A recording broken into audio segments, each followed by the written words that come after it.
Está começando mais uma UFRJ em Vídeo. Na edição dessa semana você vai ver um trem sem rodas e sem trilhos. E o melhor, em plena cidade universitária. Isso é possível? Segundo o Programa de Engenharia de Transportes da COP, é possível sim.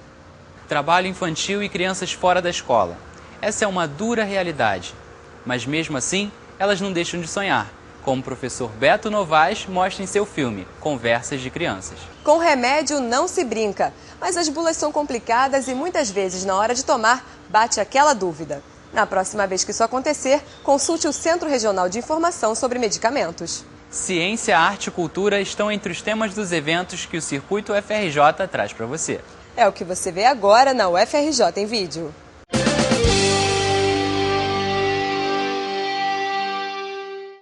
Uma outra linha de trabalho que nós temos na universidade, né, que é um projeto chamado Trabalho Infantil e Educação através das Imagens, né? E esse é um trabalho que nós desenvolvemos, entendeu? Quer dizer, a partir de utilização não só de vídeos documentários, como também de fotografias, né? Por exemplo, as fotos e os vídeos, eles fazem assim um mosaico da realidade brasileira. Eu já pensei, o meu sonho era ser um vaqueiro, senão ser um artista. Se eu não ser modelo, eu quero ser médica. Mas eu queria ser caminhoneiro. Por quê? Hã? Por quê? Porque é melhor, né? Só viajar, né? Então, por exemplo, tem trabalho nas carvoarias, né? Tem trabalho de criança na área do sisal, tem trabalho de criança na área de criança e adolescente na área de fumo, né, de tabaco, produção de tabaco. Enfim, são várias atividades, né, que as famílias se utilizam das crianças, né, para que o rendimento possa ser maior. No acampamento, né, como que era a vida, a gente buscava água na cabeça, a gente trabalhava muito também, né? Não tinha nenhuma mordomia de domingo para a gente descansar um pouco, só trabalhando. Então, se ela leva 3, 4 filhos, a produção dela dobra. Como o ganho por unidade de produção é muito baixo, quanto mais famílias ela agrega, maior vai ser a produção dela e ela aí sim vai conseguir o mínimo necessário para continuar sobrevivendo nas condições de pobreza que ela vive. Eu já ajudei meu pai a raliar o algodão, arrancar o olhinho do algodão para ele não crescer muito. Aí deu a colheita do feijão, aí nós pegamos, fomos arrancar feijão pro meu pai. Na concepção das crianças, entendeu? Essa palavra ajuda e brincadeira é muito interessante, né? Porque ela dá uma dimensão de realidade, né, de que a criança não tem espaço, ela tem que ser inserida na produção, entendeu? Rapidamente, para assegurar a sobrevivência da família. Por causa que a gente tá brincando, não tá trabalhando. E quando a gente tá brincando, o pai manda a gente fazer outra coisa, aí dá uma raiva. Aí eu não posso fazer nada, não posso falar nada, aí tem que fazer o que ele manda, né? Uma criança que é inserida nessas condições, né, ela perde o lúdico, né? Ela perde o lúdico, né? Ela vai assumir uma responsabilidade precoce de sobrevivência da família, né? Então, ou seja, isso acontecendo numa idade onde a criança se sinta responsável, como assim, se sinta provedora da família, o que vai acontecer com essa criança, né, quando ela se transformar num adulto?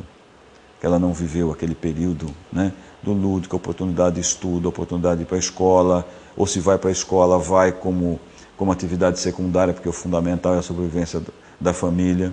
No campo nós encontramos várias situações desse tipo, né? A criança que vai trabalhar como ajuda.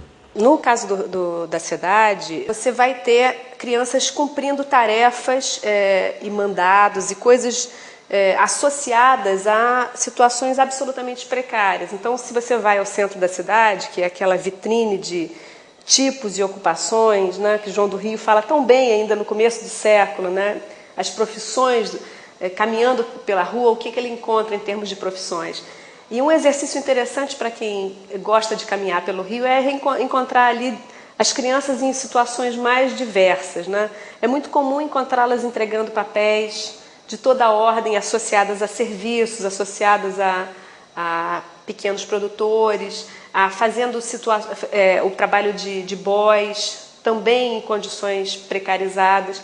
E você também encontra de forma muito sistemática, nas zonas onde a riqueza circula com mais força, você vai encontrar as crianças fazendo nos sinais, por exemplo, acrobacias, malabares, vendendo bala, e usando um pouco uma estratégia muito antiga de mobilização pelo sentimento. Mas o que se pode definir assim, a priori, com toda certeza, é que esses grupos eles trabalham de forma gregária.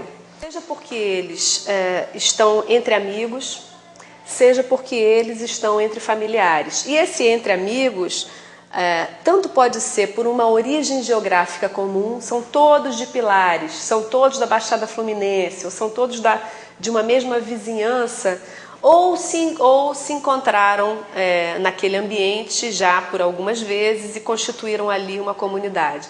Mas também é frequente familiares, irmãos, primos, dividirem essa atribuição. Isso tem uma explicação óbvia pela própria faixa etária. Crianças e jovens vivem de forma mais frequente em grupos, e isso também ajuda a função produtiva. De certo modo, colabora com o outro, protege, isso cria uma defesa maior contra outros grupos que podem eventualmente disputar os sinais. E sem dúvida nenhuma que o recurso obtido ali não é um recurso para ser desfrutado isoladamente. Há uma partilha desses recursos com os familiares. E isso pode ser feito de uma forma mais coercitiva ou menos coercitiva, ou seja, os pais podem fazer com que os filhos necessariamente vão às ruas para voltar com recursos. Ou, em outros casos, como é comum, por exemplo, eu já tive uma abordagem a um grupo de crianças no Leblon, eles se sentem compelidos a fazer isso para ajudar os pais, ajudar a mãe, porque ela está doente ou porque ela precisa de mais recursos. Esse tipo de cálculo, que é muito tradicional das comunidades rurais, não é uma alegação das famílias de baixa renda no meio urbano.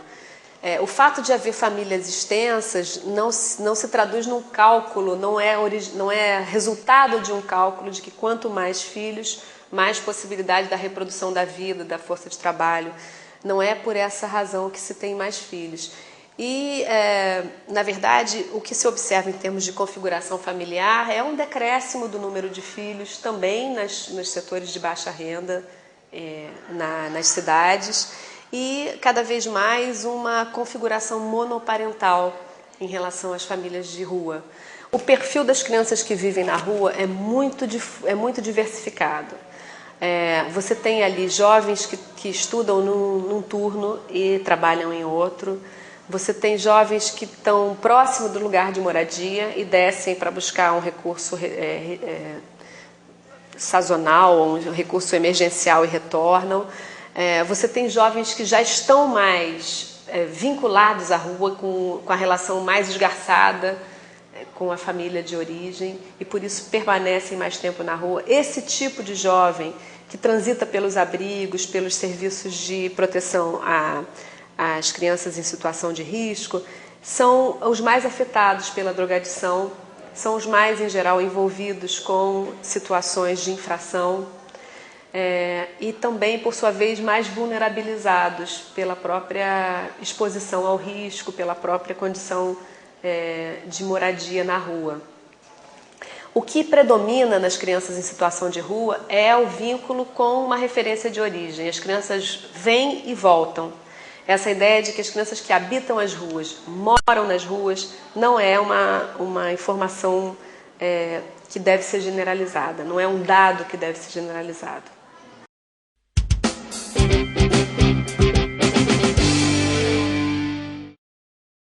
Você vai conhecer agora o projeto do trem de levitação magnética, batizado como Maglev Cobra, desenvolvido pelo Laboratório de Aplicações de Supercondutores da COP e a Escola de Engenharia da UFRJ.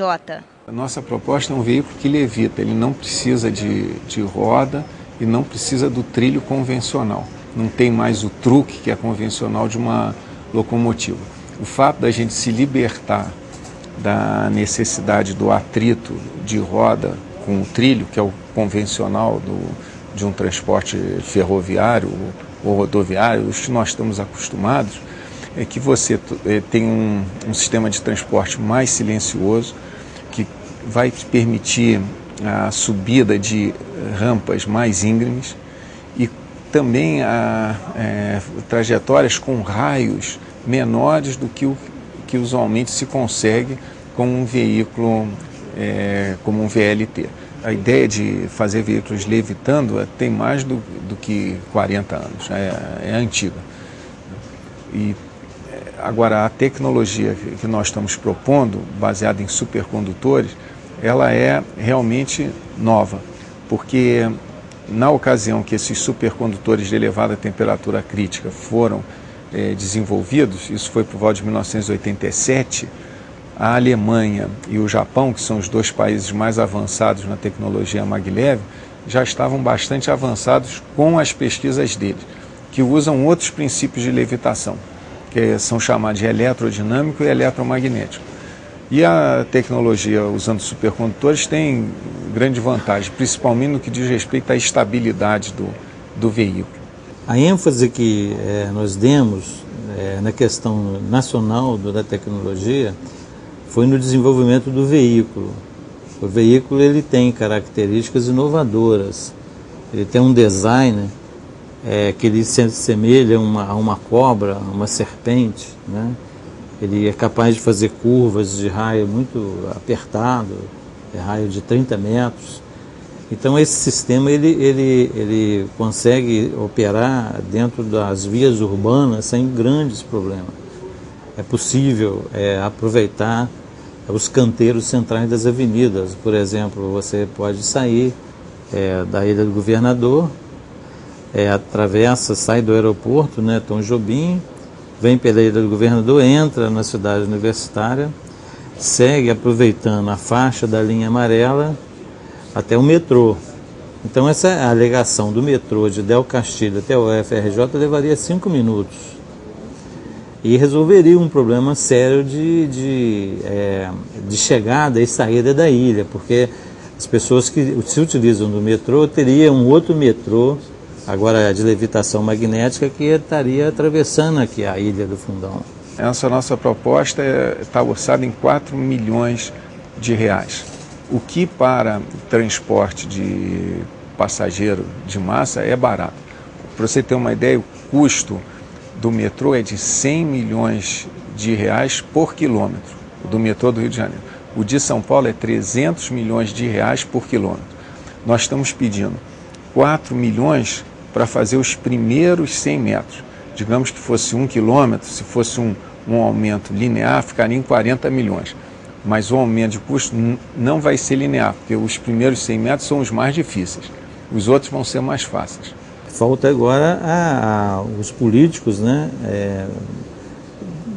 se reunirem e fazerem, vamos dizer assim, resolver os problemas de natureza política, porque os problemas de natureza técnica estariam resolvidos. Os problemas de natureza financeira também estaria resolvido, porque o projeto é muito mais barato do que qualquer outra alternativa. E ele teria outra questão também importante, é que é possível, pelo baixo consumo de energia que esse sistema tem, uma vez que ele não tem atrito, ele só tem que vencer a resistência do ar. Depois que ele começa a se mover, ele só tem que vencer a resistência do ar, porque não tem resistência ao rolamento. Então é possível que esse veículo seja alimentado com energia solar. Tendo os recursos, a gente calcula que num ano e meio poderíamos ter a linha de teste operando, né? E a linha de teste operando, eu acho que isso daí vai ser tão convincente pelas vantagens financeiras e ambientais, que várias pessoas vão se interessar em adotar essa tecnologia. O risco que esse projeto corre é o seguinte: nós aqui a UFRJ, pelo esforço, né, do LASUP, do professor Richa, do professor Roberto Nichols, que foram os pioneiros, começaram isso praticamente há 10 anos atrás, o risco que se corre é que hoje nós estamos numa situação muito próxima da China e da Alemanha nessa questão da levitação supercondutora. Tanto é que a gente conversa de igualdade de condições com esses técnicos. Mas se nada for feito, nós vamos daqui a uns 5, 10 anos comprar a tecnologia deles.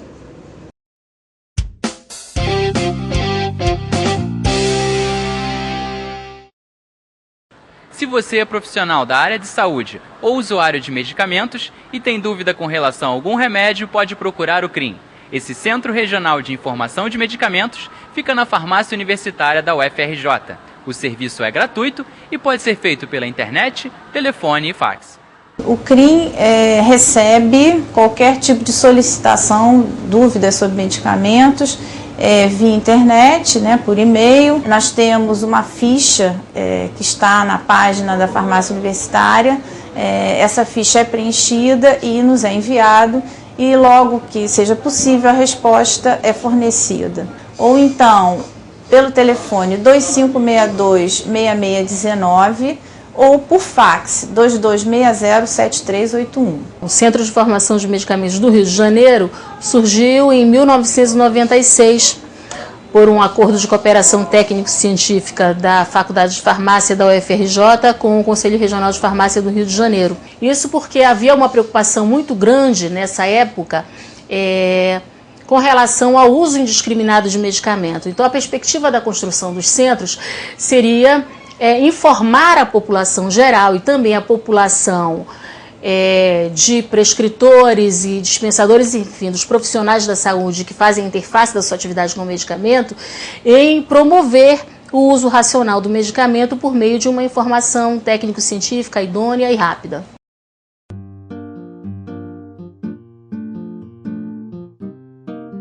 Estão abertas até o dia 7 de dezembro as inscrições de projetos para a realização de eventos no Fórum de Ciência e Cultura. Os eventos podem ser acadêmicos, culturais ou artísticos, e também nacionais e internacionais. Confira no site do Fórum os detalhes necessários para a inscrição: www.forum.ufrj.br. Terremotos, tsunamis e erupções vulcânicas são fenômenos naturais responsáveis pela atual forma da Terra. Mas até que ponto o homem vem influenciando a ocorrência dessas calamidades? A Casa da Ciência discute essa questão na palestra Catástrofes Terrestres Naturais Induzidas, que acontece dia 3 de outubro, às 6h30 da noite. Pós-modernismo, a arte na cena contemporânea.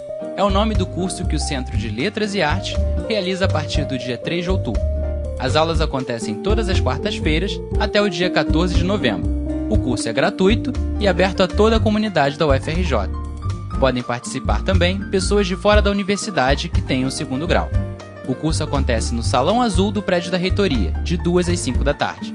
As inscrições podem ser feitas até o dia 28 de setembro nos seguintes locais: Seção de Ensino do Centro de Letras e Artes, Coordenação de Extensão da FAO, Diretoria de Intercâmbio Cultural da EBA, Coordenadoria de Extensão da Faculdade de Letras e Setor Artístico e Cultural da Escola de Música.